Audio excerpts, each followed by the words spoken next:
be time for questions. You are guilty and got blood on your hands for this murder, sir. And we're back on today's episode of Survival Dispatch News. We're going to be discussing organized criminals coming from outside of the country, exploiting our southern border, and then committing crimes here in the homeland on a daily basis. We've got a kick-ass panel as usual. We've got Keith Graves, retired SWAT team leader, Christian Warrior training. Got Jeff MD, our favorite CIA operative, 007. We got our in-house mad bomber with his new hairdo, Mike Sterling. And Tactical Carl's back in the house. Back, Tactical Carl. Right on. Before we get into this topic, Mike, do you want to hit us with the conflicted question of the day? By the way, we will all answer this at the end of the video, so hang in there with us. In a world post-collapse, supplies that aren't replenished eventually run out. When things calm down to the point where a local economy can start flourishing, what type of business or venture would you like to pursue in order to take care of your needs? All right. Good question. All right, so let's jump right in here.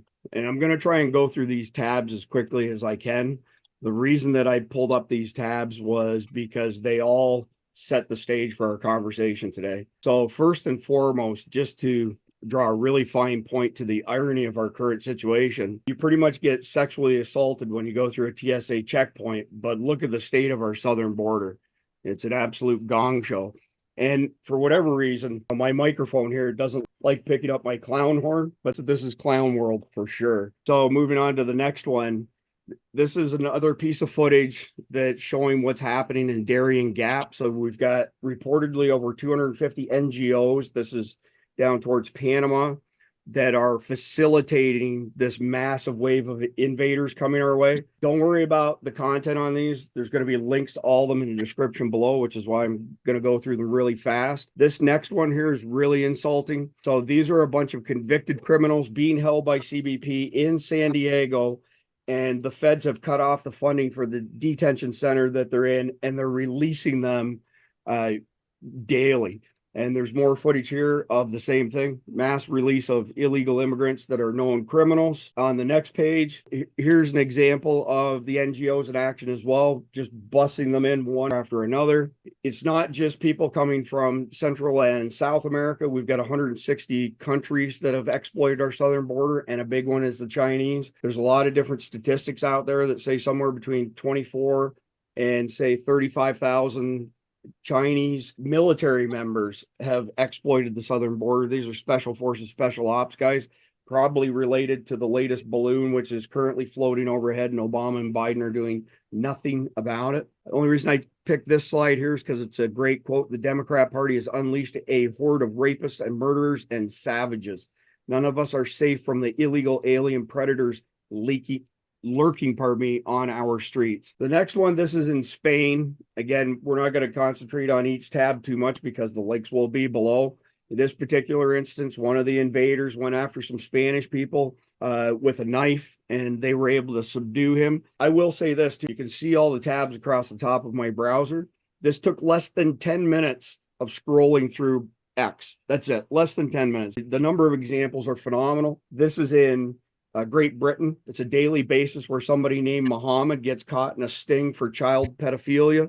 This individual thought that he was going to meet a 12-year-old girl to have sex with. There's a ton of this going on in England, by the way. This one here is from Australia and shows these are organized gangs from Africa. They've got machetes amongst other weapons. So they come into Australia, they get released just like we've been doing in New York City, and then they turn around and they commit the same crimes again. On 2 days ago, Denny and Sal covered. This is absolutely horrific. This is a college student in Athens, Georgia, murdered by an illegal invader who was already a convicted criminal, and CBP let him go 2 years ago. Her blood is 100% on the Biden admin's hands. And here's an example of how our legal system deals with these invaders after they do something. These two Africans, they got probation for raping a 14-year-old girl in Utah. Everybody's seen this one. So this is where we had NYPD assaulted by known gang members. Here's another story, 17 years old, Times Square, gets into a brawl with some other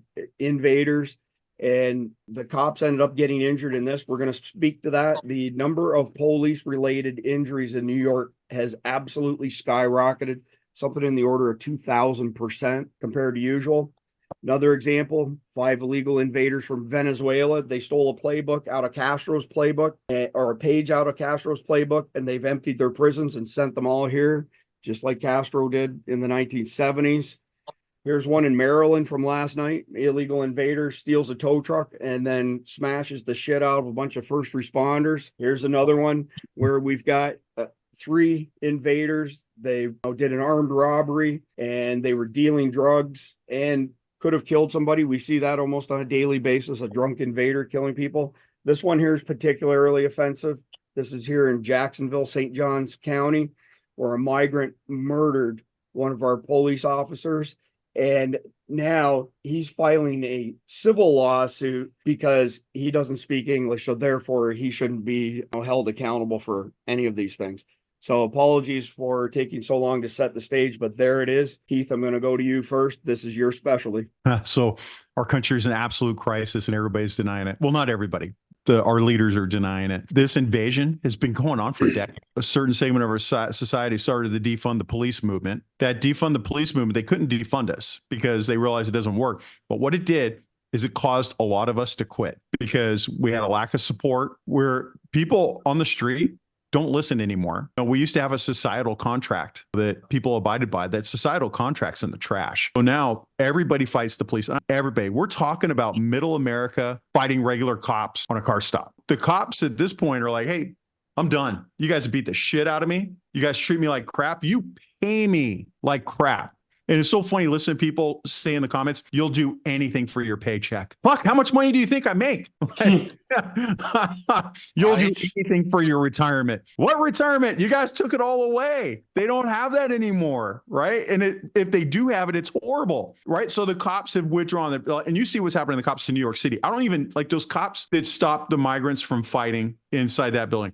Why do you even bother? Why? Just let them fight. Let them kick the shit out of each other. And you go 10-8 or go back in service and get out of there. Why wrap yourself up in that fight? This episode of SDN is brought to you by Switch It Up, your national grid down service provider. Get a quote on a solar PV system with battery backup at switchitupinc.com or click the link in the video description below. We are past crisis. You have more illegal immigrants that have entered the state than you have residents in certain states. Then half the states, I think, was the number I saw. You have to, that should make everybody pause and think.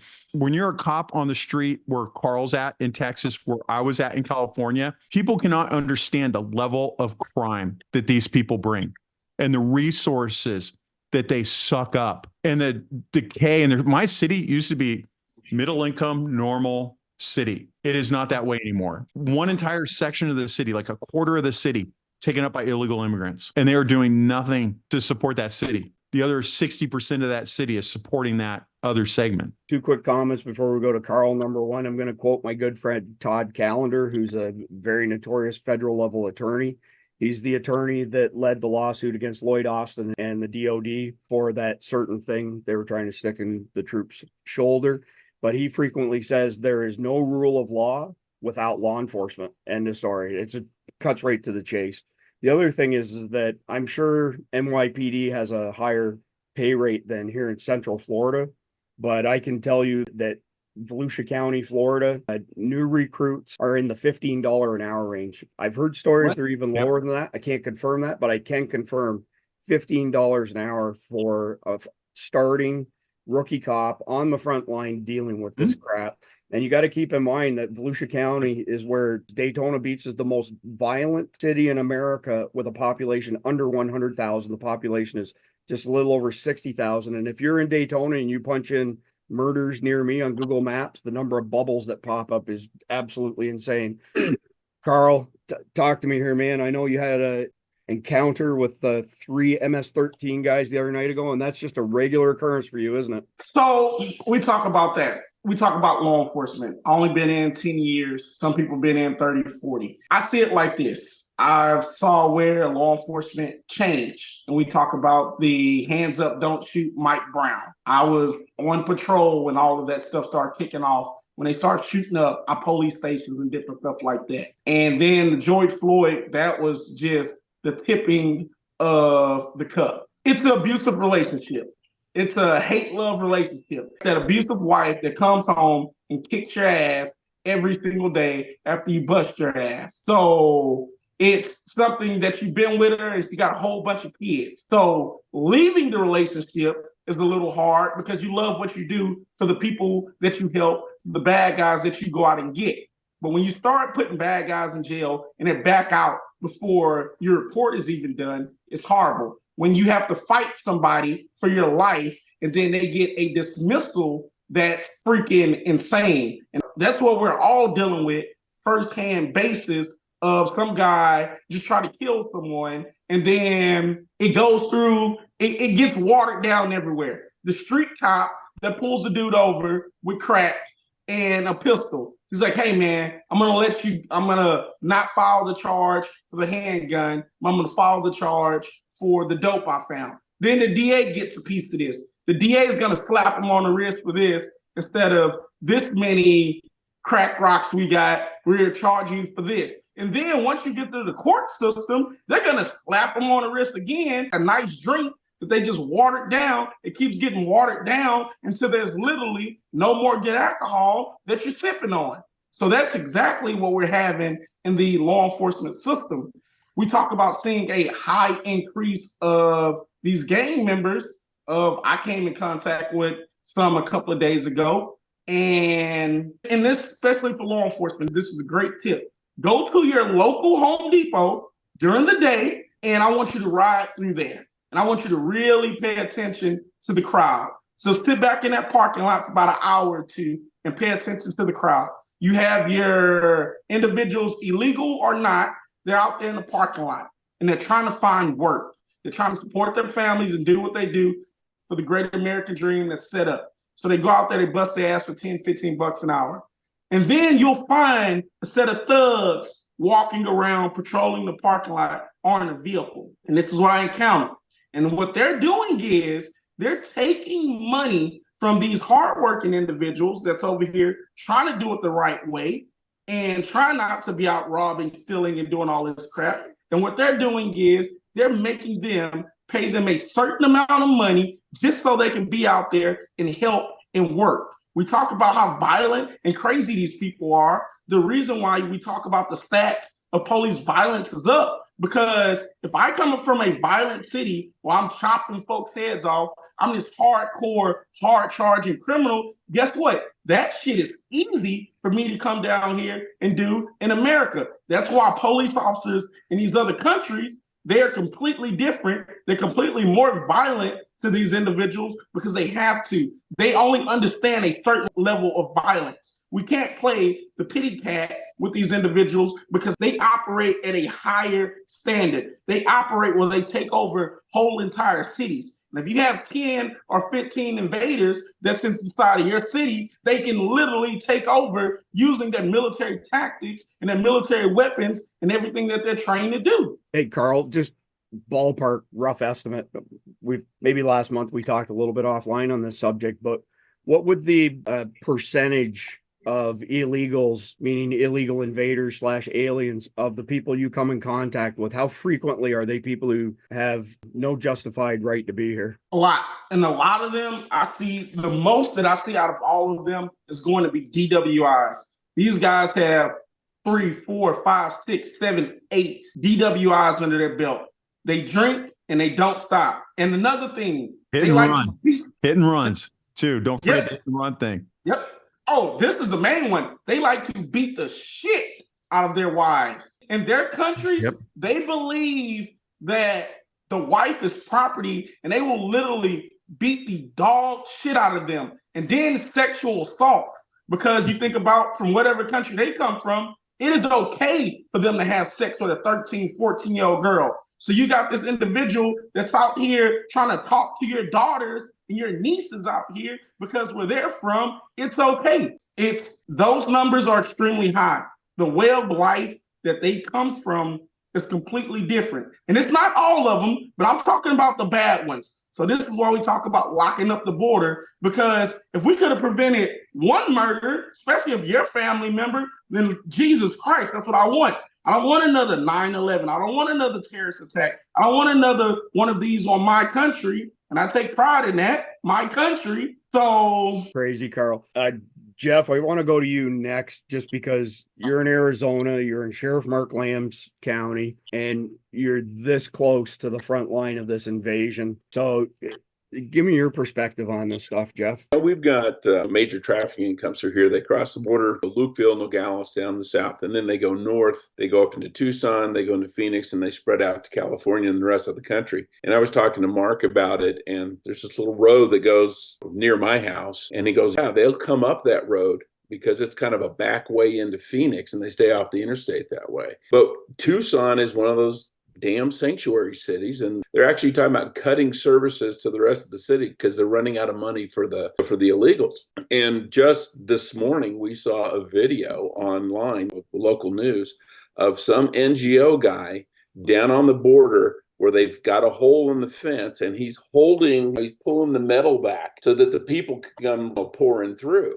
And you have no idea who in the hell those people are. It's like, as I always yell at people, I said, we got enough homegrown criminals. We don't need to be importing them. We don't have a shortage. And it just irks the crap out of me that you've got an entire government in Tucson that is basically saying, yeah, this is okay. We're seeing it all over the place. That's brutal. A new player has entered the game. Carl, who's that little tiny lap puppy that you got there? Oh, man, this guy here, his name is Hercules. He is a little 130-pound cane corso service animal / protection trained puppy. I thought that was a Chihuahua. Oh no, he's my bodyguard. So when I get crunk during the videos, he literally sit next to me. When if I get really fired up, like this guy right here likes to fire me up. He'd be like, Daddy, I need you to calm down, buddy. Hercules. He literally protects the back door as I'm doing the things and watches and listens, and he's ready to freaking go at all times. Good boy. Yeah, he looks like a coiled spring right there. Better than my dogs. They'll only protect Daddy, me I against want deer. Tritos. Give me Tritos, Daddy. Right there, man. My dog, Yeah. she's like, whatever. That is awesome, Carl. He's a lap dog. See? Lap dog. We've got a couple pit bulls that are lap dogs, but they ain't as big as Hercules. Not even close. So, Mike, bring it back on topic here. What are your thoughts here on these organized gangs sending their soldiers essentially across the southern border and this daily rash of crimes that we keep seeing? So I think one thing that we need to look at here is percentages. I believe this week was in excess of 7 million illegals have crossed the border in the last, 2.5 years, something like that, not including the gotaways. So let's just look at that from a percentages standpoint. We all know all these people are not dirtbags, right? Well, let's just consider if it's just 1% of them are dirtbags. We're looking at approximately 70,000 dropped into the United States. 70,000 dirtbags. 100,000, because when you put the gotaways in with that official number, you're 10 million.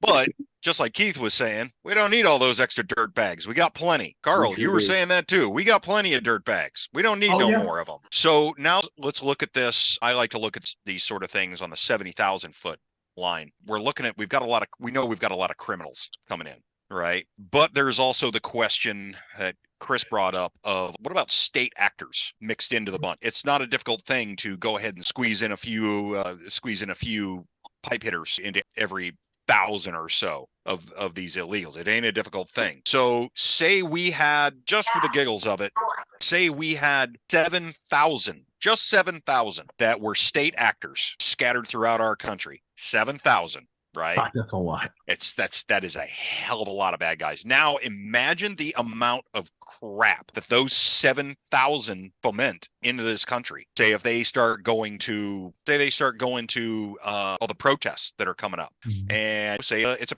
free Palestine one. They show up wearing MAGA hat, and then in the next state over, you've got a big RNC thing going on, and these guys show up wearing BLM colors or Free Palestine colors, and they shoot that place up. They're going to have us shooting at each other with no difficulty at all. Everybody else out there in the world knows for a damn fact that they can't take us. They know head to head, they cannot take us. They talk a lot of smack, but they know for a damn fact they can't take us. How do you take the U.S. down from the inside? That's what they're doing. Well, Yeah. here's the thing. That's my 2 pesos on that. So if it's 10 million people since Obama's third term started here, that's 4 times the number of active duty military, reservists, and law enforcement in the entire country. So you've just brought a foreign force of fighting aged males into the country, many of whom with criminal backgrounds, that's 4 times the size of all of our professionally trained individuals. Astronomical, right? Another But still, cost it for doesn't even have to be that much. Go ahead. I'm sorry. Oh, no, I was going to say another cost for that. If you look at what's going on in El Salvador right now, their crime rate has plummeted. Why? Because they elected a president and they just reelected him with 83% of the vote, because his thing was, I'm locking up the criminals. And they built this huge prison and they filled it. Now, if you're a criminal from El Salvador, you're going, it doesn't pay to be a criminal in El Salvador. I'm not in jail yet. Where could I go? How about going north to America, where they'll give me $10,000 for crossing the border, and then when I commit crime and they catch me, they'll just cut me loose. So as the Central American countries get their heads out of their collective binds and start cracking down on crime because they have to survive, where are their criminals going to go? And come up here, because we're doing the exact opposite. We're rolling out a damn welcome mat for them. So if I was a criminal, I'd be up in America. Hey, that's rich. If you rob a house, there's good stuff to steal. 2 months ago, your sheriff, Mark Lamb, was absolutely lambasted on national media for saying that he had seen firsthand that these illegals, these invaders, were being given prepaid visas with Visa credit cards with $5,000 to $10,000 on them. And now that genie is out of the bottle. You've got Mayor Eric Adams in New York City saying, I'm going to take 60 million from this fund and move it over to this fund so that we can give all these invaders $5,000 to $10,000 on prepaid Visa credit cards. Well, there was all 5 of us paid for that. But there was actually, it's funny, it was one of these Babylon Bee things, and it was a joke, but it's really not that much of a joke. It says the invaders who beat up the cops were punished. They were downgraded to a 4-star motel. Right. Yeah. And the bee never disappoints, man. Real quick, Yeah. one of the things that people are forgetting too is the infiltration that these people are doing. So I just did an interview with a recently retired JTTF agent, Joint Terrorism Task Force agent.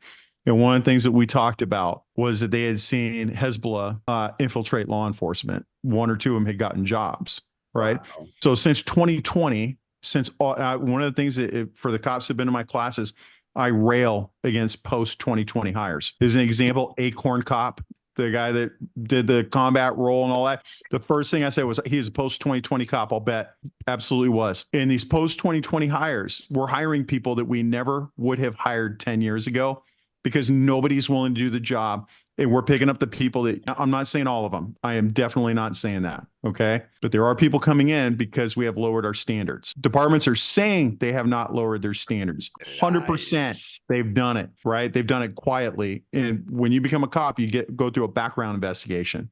That background investigation, it is harsh. And the example, I've had people with top secret clearances, SCI clearances, that have not passed a law enforcement background because we won't take certain people.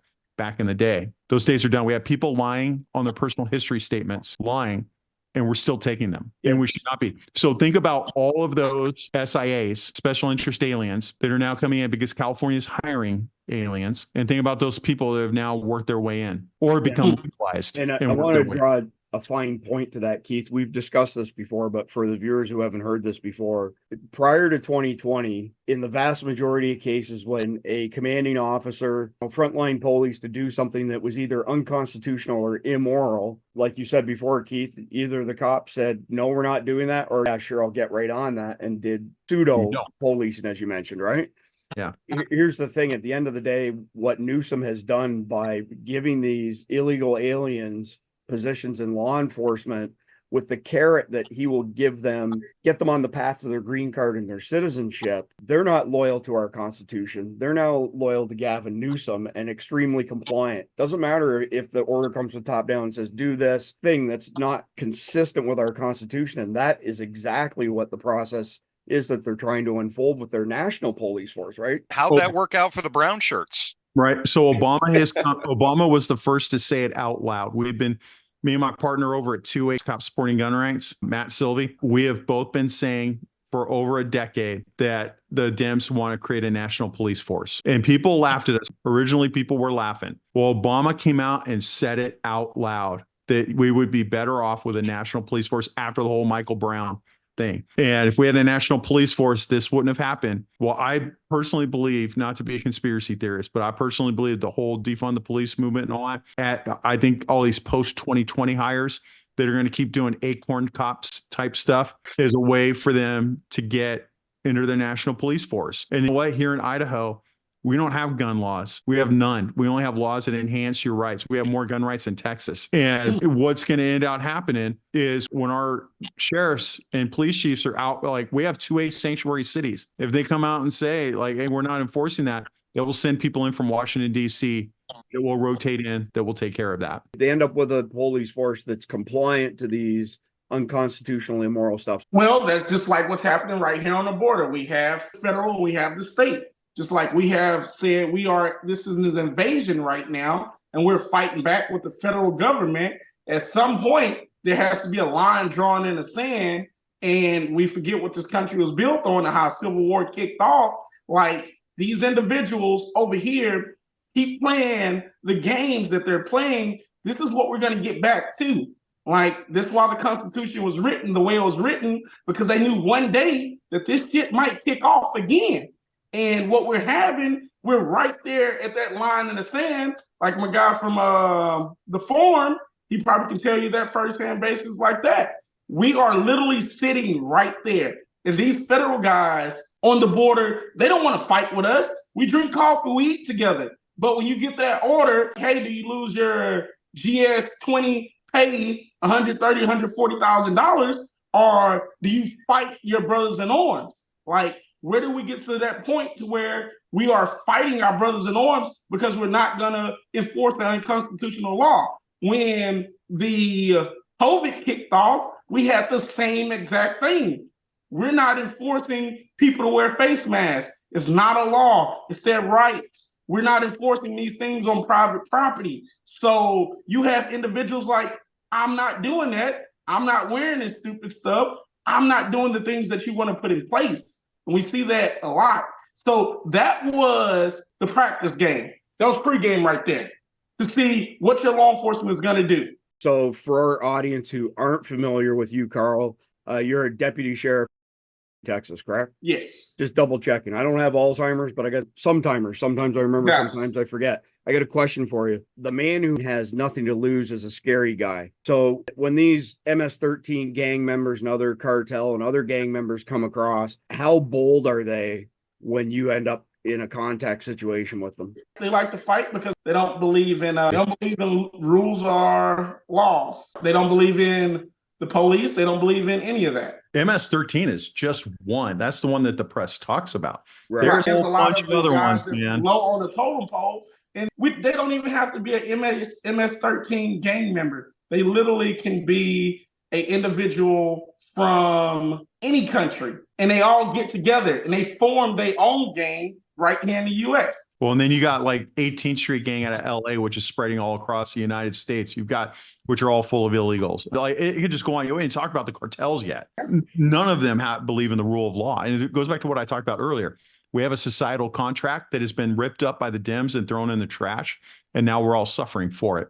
And personally, I want to be all uplifting. Just remember, we all know what's going to happen because it's written in the Bible and God wins in the end. So we know what's going to happen, but it's horrible times in the meantime. So you've been out for a couple of years, Keith, but I'm assuming your experience, same as Carl's, that these guys are really bold. Yeah. And they've got nothing to lose. So they just, Yep. So they'll assault you guys. Where they come from, there is no rule of law. When they come up here, they just act like they don't assimilate. They just act like they did in their country that's down there, which is deal drugs, beat your wife, drive drunk. And when you get involved in a collision, you leave because whoever's left there gets arrested by the police. So everybody leaves. And that translates to what happens down here. It's funny. We get a hit and run where I'm at. You get a hit and run, you're automatically looking for a Hispanic male adult. And everybody's going to get mad. You're racial profiling because every Yes, I am. single one that we have is a guy from Mexico. And in my area, it's from Michoacan because they all go to the same areas. It's predictable. Well, Keith, last time you and I got together with Carl, flat out stated that he didn't want to be accused of racism and profiling, but he said the exact same thing with regards to the Hispanics. Not that all Hispanics are bad. That's not what we're saying. But there's an element of them that are criminals that have flooded our country and they don't give a shit. So I'm getting hot, man. So what ends up Let her rip. Let her rip. What people don't realize is that cops avoid contact with certain segments of society because they don't want to deal with the racist complaint that's coming. Definitely white cops. That definitely happens. I see a lot of that. You can't go in the hood and start jacking up black people or the Hispanics because the first thing is you're a white bald-headed cop with tattoos and you're done. And if the situation goes sideways, you're done. You're gonna get crucified. It really is. Carl, what happens in your case? Let's say you and Keith were in a squad together and arrested some black people. How's it affect you? Because they won't even worry about Keith. The names and the scrutiny that I'm gonna go through and be called is horrible. Some ungodly things where your partner's looking at you like, bro, are you okay? Yeah, I'm good, man. So that's gonna kick off. And Houston's a little different. Everybody will run you over and keep on going because they don't know how to drive out here. There's a bunch of psychopaths on the road. You have certain neighborhoods that's only Hispanic. You have certain neighborhoods that's Hispanic and black. You have certain neighborhoods that's just only white people. And it's wild, like you said. Sometimes they literally put certain cops in certain places for that reason because maybe they can handle the community better, which is a point, but we talk about suppressing evil, suppressing crime. If you look at the stats, anytime we have a thing called Sandra Bland Act out here in Texas. So anytime you make contact with somebody, you have to do a racial profiling sheet. I don't know if that's federally, but you have to do a racial. If I pull you over, I pulled over 10 black people today, 10 Hispanic people, 10 white people. Well, if you're working a certain neighborhood, your stats are only going to look like a certain thing. So that's going to make it look bad. And if Grandma Groceries is the one who's driving, doing the right thing versus my 18-year-old punk with no driver's license, insurance, no nothing. I don't have anything. And they hand you their passport. You're like, what the fuck? And then when you get that passport, I don't know about you in California, but you get the passport, there's 4 different names on there. And sometimes the name is so long, you can't even log in CAD. We've been doing rainbow sheets for 25. We call them rainbow sheets, by the way, where you keep track of race, right? I've been doing rainbow sheets for 25 years. I've been written up. I worked a beat that was 100% illegal aliens from Mexico, specifically from Michoacan. My boss wrote me up because it appeared that I was racist because all that was appearing on my sheet were Hispanics. So I legit stopped pulling over Hispanics. I stopped doing police work on my beat, and I would go over to the white side of town. And then as calls came up, like reckless driver, awesome, I got the reckless driver. I'd go out there, find the reckless driver because I knew it was going to be a white guy. So I can go deal with whatever, your reckless driver, I deal with you. Perfect. I go write that and I go back over to my side of town. Now I can stop a Hispanic guy. That shit's been going on for decades. Why? Because all bullshit starts in California and spreads to the rest of the United States. And now you have Texas doing the BS that we were doing 25 years ago. And now everybody notices and goes, oh my gosh, what are we doing? Man, we gave that to you. You're welcome. The area I work in, there's really no white people that roam around the area I work in. So, but we in Texas, thank God, and where I work at, we have the right to go after criminals. It's not that bad. Like, we have to suppress the evil. If not, the anarchy is going to kick off. We still do the things that we need to do. Nobody has rioted and taken over our city and burnt it down. You've never seen Texas. And also, with a terrorist, you've never seen a terrorist survive more than a couple of minutes in Texas because somebody shoots them in the face. So Carl, either a good guy shoots them or law enforcement. So Carl and Keith, you've mentioned this before, but let's repeat it for the benefit of those people watching this video, haven't seen your previous videos. What's happening in California? What's happened in California over the past several decades when you encounter somebody who's an illegal invader? And then Carl, I'd like to get an update on that in Texas as well. Mike, Jeff, feel free to jump in as well. But Keith, tell us what happens when you pull over somebody who's no documents, no right to be here, and they committed a crime. Nothing. Like the first time I got disciplined for dealing with illegal aliens was 1992. And it was horrible. It was back then, I think I talked about before, Border Patrol did internal stuff up north. We had a Border Patrol station, call them, come pick them up. Somebody complained. They immediately disciplined me, say you can't do that, which there was no policy violation. So they made a policy that says you can't work with Border Patrol and then updated to say you can't work with ICE. 1992. Okay. Oh, wow. Now, like what would happen is I would arrest a guy for being an illegal or not. You can't arrest him for being illegal. Let me back up. You would arrest him for whatever crime. A state officer cannot arrest somebody for being illegal because that's a federal crime. Local law enforcement doesn't enforce federal unless there's a way around that, but not to get into the weeds on that. Just like feds can't enforce state law. So if somebody's illegal, that's a federal crime. I can't do anything about that. I arrest them on whatever they did, beat up their wife, DUI, whatever. I hook them up. It used to be I would take them to the jail and then ICE would come through once every 3 days and scoop everybody up. California passed a law that says that it's a crime for us to do that. We cannot work with ICE, period, including in human trafficking, drugs, none of it. You can't work with them. Okay. Now they don't go to the jail. So they get site release and they're back out. And it's to the point now where we have illegals get married here, get divorces, get restraining orders, get order from the court, and then call the police demanding that you arrest their illegal alien spouse with a court order issued by the courts. And you're just like they're a citizen and you have to do it. You absolutely have to do it. If you don't, then it's a crime. And you got to deal with all this stuff. Say, Carl, what's it looking like there for you? It's the same thing. It's something used to be called an ICE hold that you do on somebody. If you can't figure out that they're not an American citizen, you put an ICE hold on them. The ICE is going to come. They're going to, inside the jail, they're going to interview them, and they're going to probably be deported. And I don't have a problem. He worked dope all the time. That's not my bread and butter. I'm going after bad guys and cheating people. If I got to work a little bit extra because some illegal came over and she got her ass beat by her husband, it is what it is. I'm not stopping them from coming. They're already here and they're trying to live a normal, productive life, cool, and not be an asshole citizen because we have enough of them. We're not in a shortage of assholes. We create assholes every day. Somebody make a baby in our society. Hey, you can find them down below in the comment section. At least 1% of them. We're going to have that. So I don't care about doing the extra thing to put this one asshole in jail. Okay, cool. But they have to where they're working the system. If you're illegal, probably shouldn't even give this tip out, but if you're illegal and you got beat up just randomly, I called the police, you're my dispatcher. I just got beat up and somebody stuck a finger in my butt.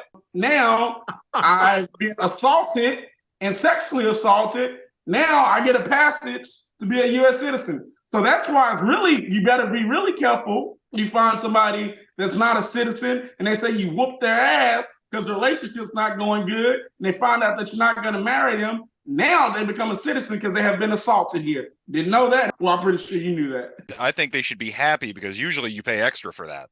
Oh, and then also, you forgot the best part. We give them all public assistance on top of that. Where I'm at. Mike, are you suggesting they pay extra for the finger or the other Yeah, benefit? the finger. Yeah? Okay. Yeah. Just saying. Just checking. Go ahead, Jeff. Well, no, we've got this problem. And instead of the feds and the state and local working together to solve the problem, we have the feds through all their stupid DOJ rules and crap like this and consent decrees working at cross paths of our local law enforcement. And if I'm a foreign national, if I'm an invader, I'm coming in here and going, well, I don't have to worry about those two guys. They're so busy shooting at each other, metaphorically, that they're not going to shoot at me. I can just walk on around them. And I think we spend more time fighting ourselves over semantics and just nonsense than we do against the people who are invading our damn country. If the federal government should go in, a real president should go to California and say, you got this law against calling ICE. As long as you have that, we're not going to give you a damn penny. It says, if you're not going to take our money and then tell us to go pound sand. No. That ain't gonna happen. Well, not to put too fine a point on it, but the quickest way to destroy a country is divide and conquer internally, right? So all of this stuff is by design. This is all, if you look at all the minions who've graduated from Carl Schwab's World Economic Forum, young global leaders, guys like Dan Crenshaw, he's like John McCain 2.0, who votes for all of this insane legislation that guys like us look at it and go, are you fucked in the head? And the other side is saying, hey, we won this round, and it pits us against each other. And it's the control of information, right? So, Jeff, you're a couple years older than Mike and Keith and I, but when we were in high school in the early 80s, there were over 400 independent news organizations in America. You now have 99% of them are owned by 5 global entities. And that's getting worse now. Just this past week, Soros bought up a slew of our radio stations. 200. Exactly. So they're controlling the information. All of this stuff is by design. None of this is happening by fluke. It's just that geez, I hate to sound like an asshole, but the weak-minded lemmings amongst us believe in this DEI bullshit and everything else that goes with it. And immigrants are all good people. They're here to do good, but it's not acceptable to have our citizens raped, murdered, and killed like the poor young girl in Georgia this week because some liberal thinks this is a good thing because they had the brain turned to mush by George Soros and Klaus Schwab and the rest of the clowns. Mike, you want to weigh in on this? Because you hold your feelings in much better than the rest of us. Well, I'll say exactly what I've been saying on the whole thing is that we've gone past the point where this could possibly be a situation of ineptness. We're down to the point now where it's exceedingly clear that this is all intentional. Now, from the intelligence standpoint, can we put all the pieces of the puzzle together? No, but we're getting new pieces all the time. Every week we're getting a new piece of that puzzle, and it's making a picture, and that picture is all bad, boys and girls. So how do you take over the country? What is our special forces operators, Green Beret, and our CIA guys? How do they take over the country? How do you infiltrate a country? I didn't do any cool jobs like that in the military. I just blew stuff up, but I got buddies that have. When they go to a country to overthrow that country, what have we been doing? How did we get our terrorist cells that we have? How did our special forces train these people to overthrow stuff? Why is our cartel trained, the old school cartel, trained at a level of violence that they are? Because we can take a CIA personnel, give them a bag full of money, say, go to this foreign country. I want this person to win, and I want this person to do what they do. So they're going to take that, and they're going to do that. What is China doing with TikTok? I'm suppressed on there and screw that channel because anytime that I say something, it's not about some girl twerking or me making people unintelligent at that moment. It's about our rights and what we need to do to protect ourselves. It goes against that. So you take the brain waves of the new millennials that's running around here and you tell them that America's bad, this is the right way, we should burn down the cities and everything is racist, so you have to turn the people against each other, and now we're fighting. Now the military is a horrible place to go. So now they have the ability to take over. Now you have the ability to break down this strong family, to break down a strong form, to ruin a country, to ruin individuals, to kill, steal, murder, and rape. And you say that's right. You say that pedophilia is right. It's right to have the feelings of want to have sex with a little kid. You talk about all these things are right. You say it's right for a little boy to be a little girl. If he's 8 years old, he has the right to cut off his penis. Or a girl's supposed to go try to grow a vagina. I don't even know how that's possible. But you say all of these things are right, that God is bad, and this and that. Now you take what we have and what we created, and you're burning the shit down. He's absolutely right. If you wanted to stabilize the society, if you've got the time, which is what's happened to us, you start indoctrinating people at a very young age to where their values and what they think is right and what their expectations in life are very different from those of their parents and their grandparents. So our grandparents and our parents, you work hard, you support your family, you spend less than you earn, you save the rest, and you do okay. Well, now you're taught that, okay, you can have whatever you want, you can have it right now.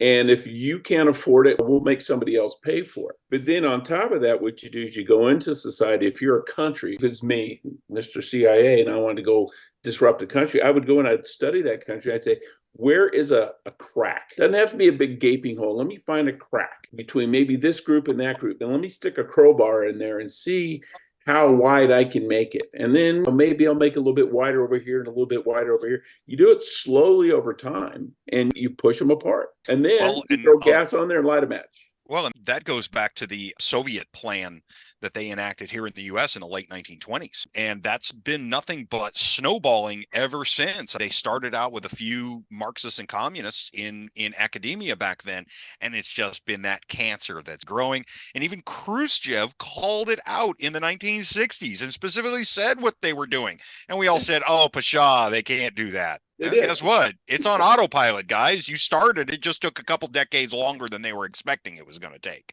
Yeah, their economy collapsed before they could take advantage of it. Crazy how that stuff happens. Yeah. Thank you, Ronald Reagan. Well, at the end of the day, some of you guys know I used to go to a lot of NRA meetings as a VIP guest. Never was a big fan of Wayne Lapierre, but I got sick and tired of him saying the Second Amendment protects the First Amendment. Well, news. Big brother, big media, big tech killed the First Amendment about 20 years ago, and the Second Amendment didn't do shit for that. But the Second Amendment is the firewall between globalism and freedom, which is why we have the World Economic Forum, Klaus Schwab, George Soros, Alex Soros, all of them concentrating on America, because if America goes down, we are the last man standing. We're the only society left that can actually defend ourselves. Go ahead, do it. You will eat the bugs there. That was all I was going to do. What the hell? That wasn't even worth the price of admission. Usually you got a whole Klaus Schwab speech to go with that monocle. I'm not feeling very, I'm not feeling very Schwabby today. Sorry. Anyway, at the end of the day, there's no society in the world that's armed like Americans. There's no society in the world that can push back against this stuff like Americans. And that's why they're coming at us so hard. And nobody has a crystal ball to say where this is going to go, but it's probably going to get a whole lot worse before it gets better. Carl? Armed society is a polite society. The reason why we don't get invaded, because we are armed, we're ready to fight. The people don't understand. I have to teach people all the time, because I get every walk of life to understand. They ask, why do you need an AR-15? Because if I have to fight against my government, then I am prepared. As we look up that Texas right now is talking about fighting the government. So if our National Guard and all of this stuff was not ready and not armed, guess what? We have civilians that are ready to rock and roll. That's why militias was created, and they're trying to ban that. We need individuals that's ready to go, because this is what I do with liberals. I switch the board around. I said, so you don't need all of this. What if Donald Trump said today, we're going to get rid of all y'all electric cars, y'all nice frappe from freaking Starbucks and all this. When you want to defend yourself against the government? Oh, well, guess what? It's the same shit that we're dealing with now. So we talk about this war that might pop off. We talk about how the cell phone outage and different stuff like that. My wife trips out because I got freaking broadband radios. I got radios in every single car that's ready to be plugged in, throw an antenna on the top, and we get to communicating. Why do we have to run battle drills? Because when shit gets real, I'm not going to be stuck looking like, what the hell? Why do I got 2-3 generators in my garage, gasoline, food? Why do we have 3 freezers full of meat? Because when it jumps off, you need to be ready to go. Why do I go out and hunt under night vision and different things like this? So society breaks apart that my skill level, my skill set is still to the point to where I need it to be. Why the hell do you need 100 guns and a whole nother safe full of ammunition? Because when it pops off, the one thing you can't get more of is guns and ammo at that moment, unless you're taking off the bodies of enemy combatants that we have put on the ground. So, and I know my stuff is going to work. That's a great dovetail into the notes that I had written down for this episode. Is you've started the ball rolling now on what people can do to prepare for this stuff, because the consensus is it's going to get worse before it gets better. So beyond guns and ammo, which are kind of the lowest common denominator in this stuff, you just hit on a whole bunch of stuff that I was going to mention that I had prepared for here. Things like having night vision products. Ask Mike what going into clearing a building when you've got night vision and the bad guys don't. Freaking cheating. Yeah. If you're not cheating, you're not trying. If I came to a That's fair right. fight, what the fuck was I doing? Yeah. Right. We get sent a ton of this stuff for testing, by the way. You guys will be interested in this since you guys like technology.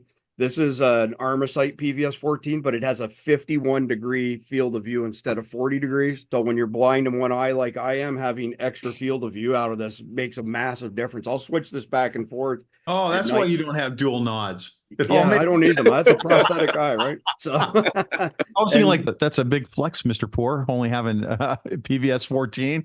Oh, Yeah. it all makes sense. I'm here to tell you, Chris, I really think that you need to break out, you need to break down and just go on ahead and start wearing a Moshe Diane style freaking eye patch. Hey, can I have the other tube that went with that set? No. right on. No, Actually, but John Wayne and True Grit. no, but Mike Sterling got the second one of these. This is a made in America helmet from Ballistics Armor Co. We shot the shit out of their last generation. It did everything it was supposed to. And this You are not going to shoot me in the head ever again. No, well, clearly it repelled all the lead, right? But anyway, I don't know. Did it give him TBIs and brain trauma over there? But Oh man, I do. Dude, I got enough of those already, man. that goes without saying, but suffice it to say, Carl really took us in the right direction here, where this is all predicated on things like force multipliers. And at any point in time, violence can break out. So one of the things I had on my list of stuff here was body armor, not just helmets and stuff. And most people would have no idea that this backpack I have one of those. is bad to the bone, man. This is a backpack from Byrna, and there's a panel that stays in it, and there's another one that comes out, the fast deploy like this. So when you have it on, you pull it over a couple seconds, and you've got protection front and rear. But also from a gray man perspective, nobody's going to look at this and think it's anything more than a kid's book bag, let alone that it has armor in it front and back. So that's a great force multiplier for people to have. I'd be remiss if I didn't say this, because I know Mike's going to hit on it, is training. Get training. Like this, things are only going to get worse. So if your gun's sitting in the safe and you go to the range, you throw a bit of ball ammo downrange, you're not ready. Carl hit on the huge one there that we've been spending a lot of time on, which is comms. I've shown this before. I'll show it again because it's a really cool little device. That's the Garmin InReach Mini 2. It's a satellite communicator. It Bluetooths to your phone. So even when you have no cell phone service, you can send and receive text over the satellite network. You can pull down highly detailed maps. Of course, Garmin started out in the GPS world.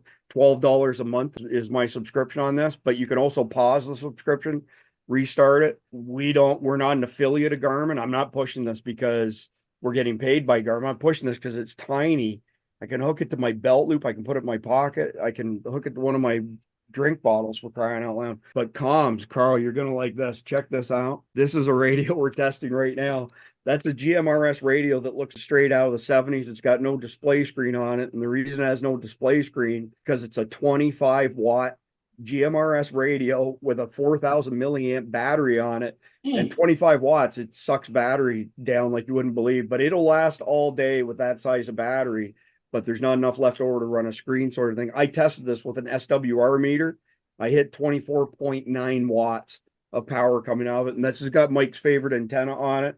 And hey, this company's called HYS. I've never even spoke to somebody there. We paid for these radios because we wanted to test something a little higher end. People, I want to keep that away from your body when you transmit if it's 25 watts. Yeah, don't get it. Huh? We won't have to worry about kids if he puts it in his groin. We're big fans of GMRS radios, Carl, because for most people, it's just set and forget, right? They don't have to learn how to program radios. They turn it on, push to talk. So this is one of the mobile radios we've been testing. So it's a 50-watt radio. You can use it as a base station or in your vehicle. We haven't tested this yet. So that's a magnetic roof mount, Carl. And that's a GMRS tuned antenna. And they're telling me that it's just as good or better than something like this. So that's what I'm running. That piece of crap right there. That's what I'm running. Well, I don't know. I can't speak for sure. I can tell you that this guy, the Overlander, is kind of like, this is the gold standard for a vehicle antenna. But one of our vehicles is a black Escalade. We already look like the cops. We put this on, people definitely think we're the cops. So No, I'm you look telling like you, the man. feds, sir. You don't look like the police. You look like the Throw about 5 more antennas and a Taxat antenna on it. Nobody will think you're the feds. No. Dude, I just was leaving Mountain Home Air Base a couple days ago. There was a black Chevy Tahoe, all murdered out, leaving with a private plate of not a Fed. right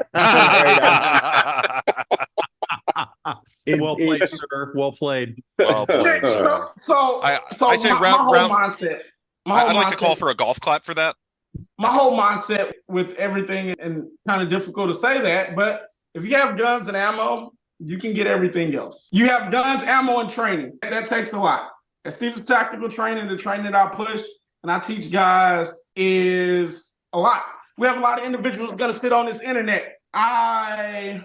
When I created my rifle and I sold it, I sold more of those. Then they decided that if an individual shoots somebody with a product that you sold, like the tactical call rifle that I created, that I could be sued. I realized I don't have enough money to be sued, so I said, we're not doing that anymore. Because I don't want some mass shooter see my video and they go purchase a tactical call and they start wiping people out and then they take my home and everything else. So I stopped that. But the thing what I want to double back to is guys have they have safes bigger than my freaking Liberty safe. And yes, I know Liberty gave the company, but I also talked to Liberty and I was like, y'all fucking up, and they got rid of that guy. And I did a video how to do the master reset of the safe. So the only 2 people have the combination, well 3, is my dad, my wife, and me. And the dogs, they don't know how to open it. So you can have 1 million guns. You can have 1 million rounds. Individuals stockpile all of this, and then they get on the range and they don't shoot straight. It is ridiculous. You have all of this equipment, but you don't train on it. The radios, the different stuff like that. When I walk my dog, I put my radio on my back. I might look like a psychopath with my plate carrier and magazines, and I walk the trails of my neighborhoods to know how to freaking egress up out of here. If we have to do river crossings, I take this 130-pound dude, I'll throw him on my back. It hurts sometimes. We'll cross stuff. Literally, like having that gear and equipment, like you have to train on it.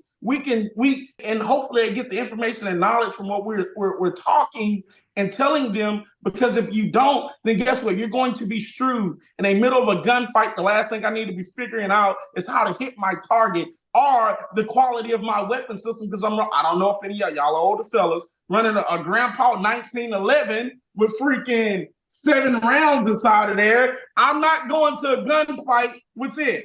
I'm sorry. I'm just not going to the gunfight with my 1911. That's why you get a staccato 2011, right, Keith? Yeah, that's better. That's better. Made in Texas. That's better. All right, quick question. Wait, I have to throw it out there for the FUDs though, real fast. But my 2 world wars. Okay, continue. So, quick question.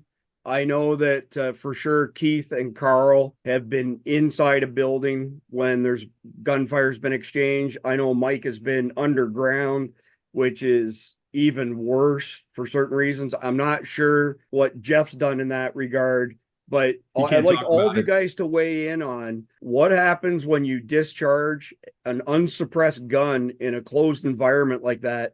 What happens to your hearing, your senses, all the things that go with it? Keith, you can start. To be honest, a lot of times you get auditory exclusion where you really you don't hear it. And I remember I was in a building once, round went off and I was like, gunpowder. And I'm like, why am I smelling gunpowder? Well, the guy offed himself when we were walking down the hall. And it was like, we were so amped up because everything that was going on. And I'm like, did he fire around? I'm like, and I couldn't believe I didn't hear it. Now that's not all the time though. Sometimes you'll be in there and when you hear it, it's loud as can be and it becomes pretty overwhelming. That's a 2-way street. The VA, I got my 10% tendonitis, shooting a lot. Well, if you're the one doing the shooting and you're not doing a lot of shooting, you're not going to hear anything. The damn gun is going to be sitting in your hand.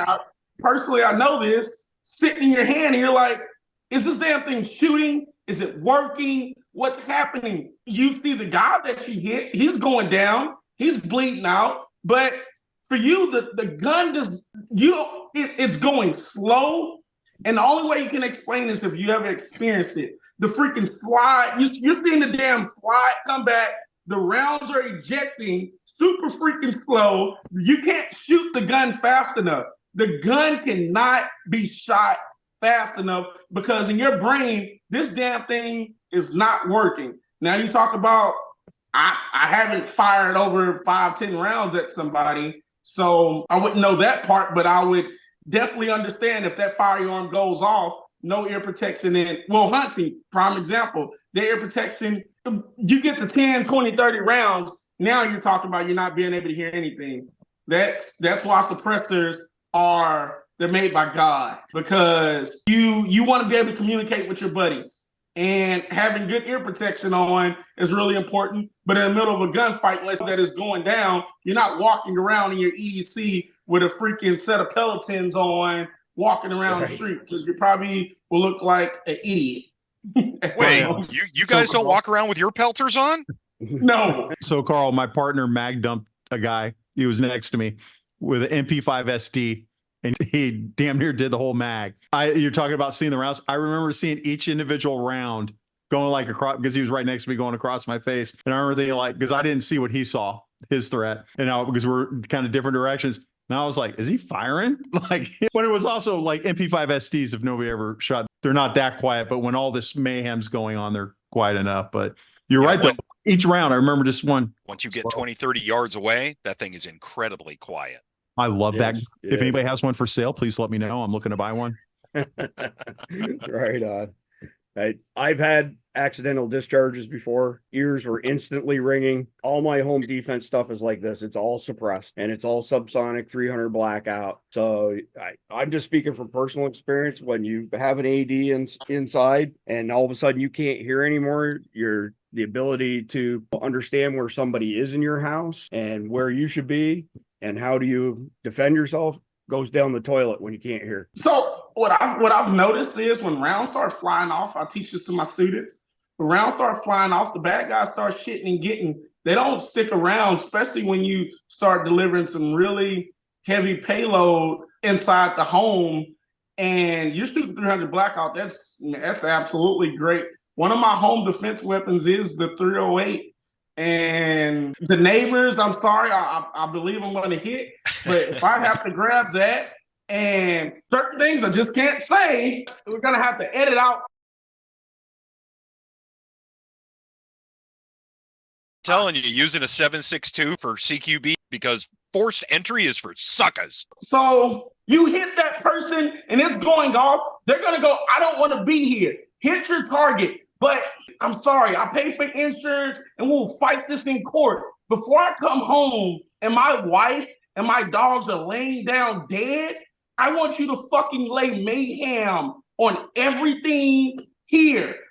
We got points inside of the house. There's no concrete on the second floor I want you to dump rounds from the ceiling down. The rounds are gonna go down to where that individual could possibly be if they are inside of my house. The last thing any of us ever want, if they're coming around that corner, or if the dogs are engaging because they love the sound of gunfire, to dump rounds into that individual, because I do not want to ever come home and my wife and my family members are dead in my house. 100%. This video is getting demonetized. Yes. Better to be tried by 12 than carried by 6. Yeah. That's why you make sure you got the right legal protection, and the bad guys shouldn't be doing bad shit. And if it's 5 or 10 of them, none of them, they're not committed. We're not dealing with jihadists. We're not dealing with ICE, hopefully not, that's coming inside. So if they are, and they're committed, and let me tell you something, they're not that committed to the cause, so you start putting hot lead in the ass. Yeah, especially when 30 cal rounds start coming through the walls and ceiling. I know at that point I'd be going, maybe we ought to think twice about this. Perhaps maybe we do an avalanche back out the front door and we put a JDAM on this house, because this is not worth it, kids. Everybody's using avalanche. What's that? Everybody's using avalanche. We got to get rid of that word, man. I saw it on TV the other day. Yeah, we got to definitely. You get the point and you see where I'm coming from. For me, I'm not going to go that extreme. And I have cameras and I'm activating my cameras to see where these individuals are inside of the home. So I'm going to start doing that. If we're talking about getting on some medieval shit, throwing nods, grabbing a freaking blade and getting busy like that and start slitting throats, that's a whole different world that we're going to kick off into. So there's levels to this shit, and there's levels to violence that individuals are not ready to take it to. We talk about they call it either we can be gentlemen or we can get on some gangster shit. And that's just not the term of hood rats doing hood rat things. Like when you come to do violence towards me and my family, the levels of violence that I'm going to take it to and train to take it to is not going to be nice. I've had 20 students get in engagements, include myself. Like the levels of violence they take it to, once that button is clicked, you have to take it there. And the mind takes it there and it's fine. And my therapist say I'm perfectly fine because the things I've been through life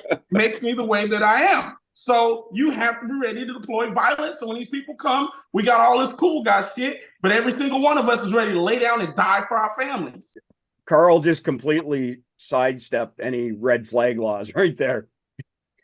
All right. Hold on, talking about the red flag, I know we're getting off topic, but man, there's a thin line between this red flag law shit. I don't like it. It takes out a lot of veterans and it takes out a lot of law enforcement. Because if any of us have gotten to a lethal engagement, or not even a lethal engagement, seen some violent stuff done to us, like you're going to have some part of, they would quote unquote PTSD, remembering the situation. Like if you have a cop or a military personnel or a civilian that had to get busy in a situation that causes a little bit. So how can you take your best warrior out of the game? And I'm not talking about that acorn fuck boy. I'm not talking about him who an acorn drops and you lose your freaking mind. I'm not talking about that. I'm talking about true warriors that have seen some stuff. Like you're gonna flag that. Your ex-girlfriend is going to say, freaking psycho, you run around with an eye patch like my guy here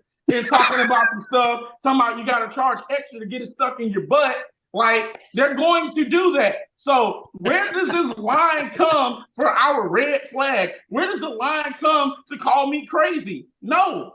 Take a step in any of our boots and you don't have that right. That's it, Chris. Carl is obviously my spirit animal. He's going to be on SDN with us every week from now on. I can't operate without him. But it'll never be on YouTube.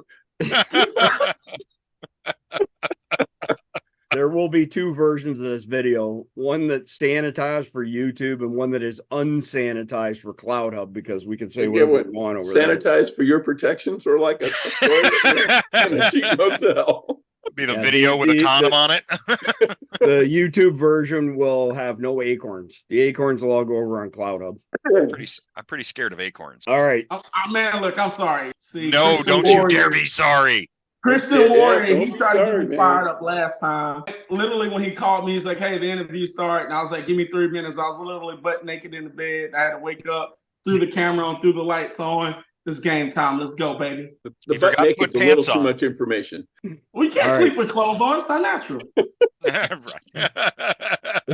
Mike, hit us with the conflicted question. Right. All right.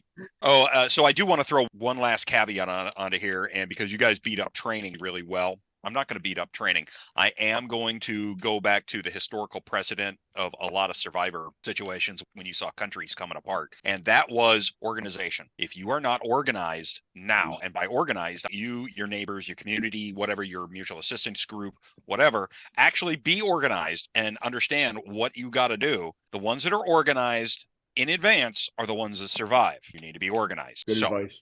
And that's all I've got to say about that. Okay, conflicted question for everybody. Prepare yourselves. In a world post-collapse, supplies that aren't replenished eventually run out. When things calm down to the point where a local economy can start flourishing, what type of business or venture would you like to pursue in order to take care of your and your family's needs? And go. Don't everybody jump in at once. At once, yeah. The hamster's rolling up there. Start a distillery. People will do anything for booze. They'll barter anything. If you had a bottle of whiskey, you could probably get a machine gun for it. I'm just kidding. I think I would probably get into ammunition. The bad person in me. I got all this training in how to make meth, heroin, and everything else. Make myself a meth lab. No, seriously, I would never do that. We need that Sudafed, man.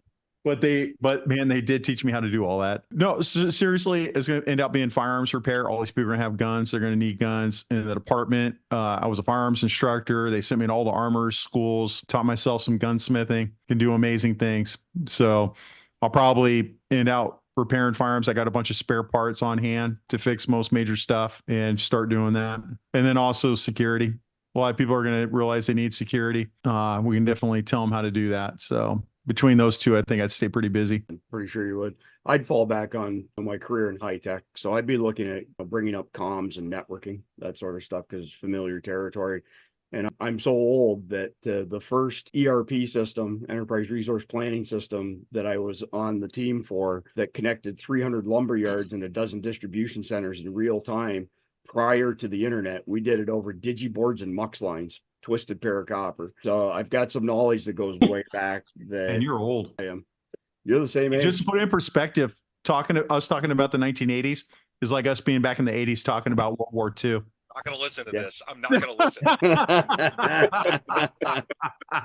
Right on, Carl. I would kick it off, just like you said, I would kick it off with what I know, what I'm doing right now. My business flourishes like crazy when there's a conflict or a war or something bad's going on.